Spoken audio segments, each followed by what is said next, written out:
Naku, disgrasya na naman ang isang linyada natin. Oh no! Dito nga pala dumadaan yung galing sa toilet natin. Ang gagawin pala natin dito, itatarget natin para mabilis matapos. Ito yung mga forbidden technique para sa mga nagmamadali. Wow! Weldingan na natin agad ito ng mga bracket.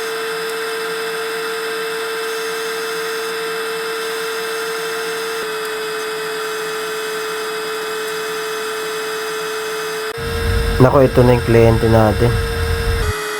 Spot muna para di na gumalaw. Wow!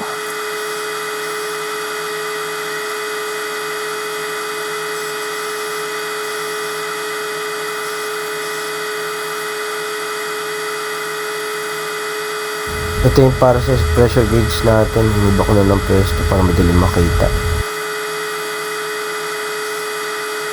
Naglagay na rin ako dito ng additional bulb para just in case magbaso, madali lang mag-bleed.